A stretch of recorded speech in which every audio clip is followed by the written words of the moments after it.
Hello বন্ধুরা, আমরা পূজাতে কি কি করছি তা দেখানোর লিগে আপনাদের মাঝে নতুন একটা ব্লগ নিয়ে চলে আইছি। এটা ছিল উষ্ণর অষ্টমীর ড্রেস। দেখেন কেমনে আটটা আছে। আপনাদের পূজা কেমন কাটছে তা অবশ্যই কমেন্ট করে যাবেন। উষ্ণরে কেমন লাগতেছে তা অবশ্যই কমেন্টস করে জানাই দিবেন। তো সাজগোজ শেষ করে প্রথমেই আমরা চলে গেছিলাম টিং টিং করতে করতে রমনাকালী মন্দিরে চলে গেছিলাম। বৃষ্টি হওয়ার কারণে ধুম বৃষ্টি হয়েছে, এর লেগে অনেক মানুষ কম ছিল, একটু হালকাই আছিল। দেখেন মহাদেবের মূর্তি কত সুন্দর লাগতেছে, লাইট জ্বলতা আছে, নিপতা আছে। এরপরে আমরা ভিতরে ঢুকা যাই। ভিতরে ঢুকা প্রথমেই আমরা দুর্গা মন্দিরের কাছে যাই। ওখানে ভিড় আছিল কম। তারপর ওইখানে ছবি তোলা হয়। আরে ছবি তোলা মানুষে খালি ছবি তুলে। মানুষের দেয়া দিয়ে আমরাও কিছু ছবি তুলে নিলাম। এই হলো ঠাকুর রমনাকালী মন্দিরের। দেখেন কত সুন্দর লাইট জ্বলতেছে।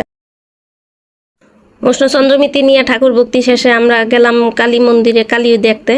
এরপরে আমরা টিং টিং করতে করতে বাইরে গেলাম। টিং টিং করতে করতে চলে গেলাম জগন্নাথ হলে।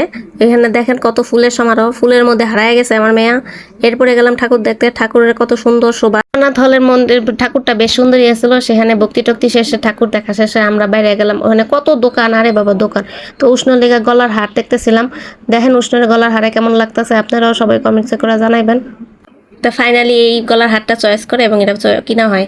দেখেন আবার ডংও করতেছে। তো অনেক খাওয়ানোর দোকান ছিল, অবশ্যই খাওয়ান খাইবো। তো উষ্ণ এখানে গরমের লেগে খাইতে পারতেছিল না। দেখেন ফুয়াইতেছে কেমনে। তো গাইছে এখানে বাজাগুলো খুবই মজা। এরপরে আমরা চলে গেলাম টিং টিং করতে করতে ঢাকেশ্বরী মন্দির। তো সেইখানে গিয়া দেখি প্রচুর লোকের ভিড়, আরে বাবা ভিড়। এইখানে ঠাকুরটাও দে বেশ সুন্দর, এখানে ঠাকুরটা সবসময় থাকে। এরপরে আমরা বেরিয়ে গেলাম ঠাকুর দেখে মেখে। রাত হয়ে গেছিলো দেখে আমরা পরে বের হয়ে যাই। তো অষ্টমীর দিন হেনি আমাদের জন্য শেষ। নবমীর দিন শুরু করছিলাম উষ্ণর এই লুক দিয়া। উষ্ণ নবমীর লিগে এই ড্রেসটা চয়েস করছিল। দেখেন এখানে সাজছে কেমনে, আপনাদের কেমন লাগতেছে একটু অবশ্যই জানাবেন। এখানে খুব সুন্দর করে সাজছে। এরপর টিং টিং করতে করতে চলে যায় অনেকটা দূরে। তো জায়গাটার নাম ছিল বরিশুর। তো ওইখানে হইতাছে উষ্ণর বোনের বাড়ি। তো ওইখানে আমরা গিয়ে এবার ঠাকুর দেখি। এবারে প্রথমবার আমরা গিয়েছিলাম। দেখেন উষ্ণ রাস্তাঘাটে সব জায়গায় পোজ মেরা ছবি তুলতেছিল। তোর বাপের লগে সুন্দর একটা জায়গায় যায়, সেখানে গিয়া ঠাকুর দেখার জন্য যাই। সেখানে ঠাকুরটাও বেশ সুন্দর। তো সন্ধ্যার আরতি হইতেছিল, তা আমরা ওইখানে গিয়া সবাই ভক্তি টক্তি দেই। তো ঠাকুরগুলা কেমন ছিল অবশ্যই জানাবেন। এবং সেখান থেকে আমরা প্রসাদ নিই, প্রসাদ গ্রহণ করি, উষ্ণ প্রসাদ খাই। প্রসাদ কাশি বেড়ে যাই। এরপরে আমরা একটা নৌকা জার্নি করে ফেলাই। এরপর টিং টিং করতে করতে আমরা শাঁখারি বাজার চলে যাই। ওই জায়গায় অনেক পূজা হইতেছিল, ওই জায়গায় অনেক ভিড় ছিল। আরে মানুষ, এত মানুষ কই থেকে আইলো এটাই বুঝতে পাইতেছি না। বুঝার লেগে আমার একটু সময় লাগবে, কিন্তু এই সময়টাও পাইতেছিলাম না। মানুষের ঠেলা ঠেলি ধাক্কা ধাক্কি, এটা ধাক্কা ধাক্কি কি আর করবো, এই ধাক্কা খাইতে খাইতে ঠাকুর দেখতেছিলাম। তো এখানে সাজসজ্জা খুবই সুন্দর ছিল।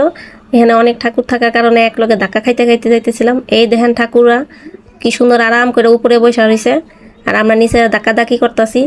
ধাক্কা ধাক্কি ছোটে উষ্ণ কোলে উঠতে বইয়া থাকে ওর বাপের। কিন্তু এখানে ঠাকুরগুলো অনেক সুন্দর ছিল, দেখতেও খুব মনোরমা ছিল, লাইটিংয়ে ভরপুর। এরপরে আমরা বাইরে যাই। এই হলো গেট, বিশাল বড় গেট আছিল। এরপরে আমরা বাইরে যাই, এখান থেকে রাত হয়ে গেছিল।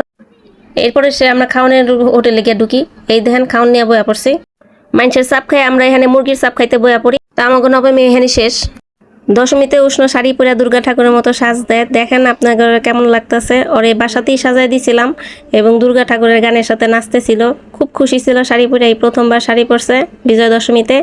এই সাজে উষ্ণরে কেমন লাগতেছে অবশ্যই কমেন্ট করে জানাবেন। এরপরে আমরা ঢাকেশ্বরী মন্দিরে চলে যাই। দেখেন ওইখানে খুব সুন্দর করে দশমী বিজয় দশমী পালন করা হয়। এখানে ছোটরা ওরে সিঁদুর মাখাইতেছিল, ছোটদেরকে সিঁদুর মাখাইতেছিল। দেখেন কি সুন্দর লাগতেছে পোলাপাইনগুলারে। এরপরে শুরু হয় নাচ। পোলা পাইন, বুড়া ছেলা পোলা যা আছে, বড় বড় মানুষ সবাই মিলে নাচতে থাকে, গাইতে থাকে এবং আনন্দ করতে থাকে। এই দিনে সবাই দুঃখ বই লাগিয়ে আনন্দে নাচানাচি করতে থাকে। তো অনেক ভিড় ছিল, ঠেলাঠেলি। তো ঠেলাঠেলির মধ্যে উষ্ণ পড়ে গেছিল গা। এরপরে দেখেন ওর অবস্থা, আপনারাই দেখতে পাইতেছেন ঠেলাঠেলির চোটে ওর অবস্থা কি হইতেছে।